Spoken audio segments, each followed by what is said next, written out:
Hello and welcome to another 123 Reg Swift 6. This week I'm going to be talking about how to show the clear value of your product when it's on your website. So the first thing is to use really clear pricing. Make it really clear the difference between the different products that you have on your site. If you make it really clear that there's a difference in the value, you're going to help guide the user to make the right choice.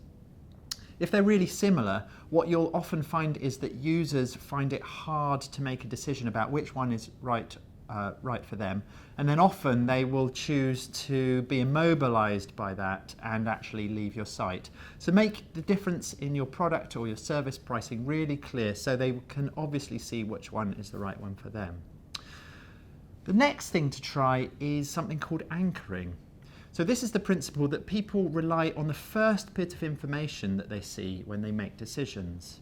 So for example, if you have an expensive product that you're trying to sell, then position it alongside an even more expensive product, because the more expensive one will help the user be anchored against the true value of the product, and it will make the original product that you're actually trying to sell appear a lot more valuable. So that's the second thing that you can try. It makes it look better value. So the third thing is about trying discounts. Everyone needs to discount their product or the service at a certain period of time. But the point about discounting is that you need to make your discounts really significant. Don't make a discount less than 20%, less than 10%. And in actual fact, 20% is what you should probably be focusing on as a minimum level of discount. Anything less than 10% is just not going to be strong enough to persuade anyone to buy your product. The fourth thing to try to show the true value of your product is, if you price things per week or per month, try changing the value, the period of time that you are pricing for. So for example, if you sell something for £100 per year, then break it down to £8.40 per month.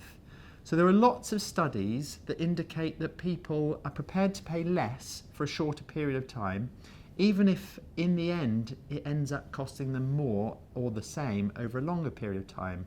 So don't just consider changing the pricing, but consider changing the period of time that you're selling the product for. The fifth thing to try to show good value of your product, and this is an absolute classic, try using the number 9. So what I mean by that is price things at £49 rather than 50 or £99 rather than 100.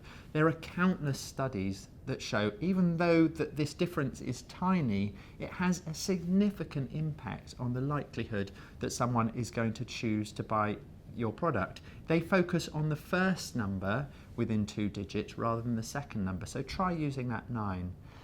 And the sixth thing to try is to try using the value of context.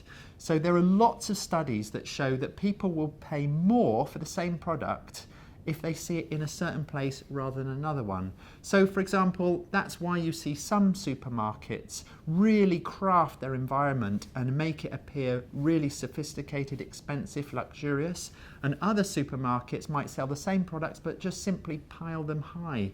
If you're within an environment where it kind of feels like a jumble sale, where products are positioned in a way that appears like they are value-led rather than price-led, then people will often spend the same amount or even more money on a product in those environments.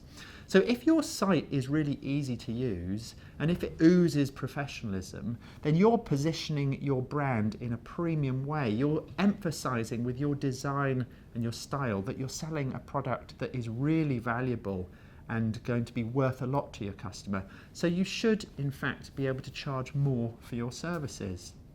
So that was the latest Swift 6, how to show the true value of your product, and I'll see you next time.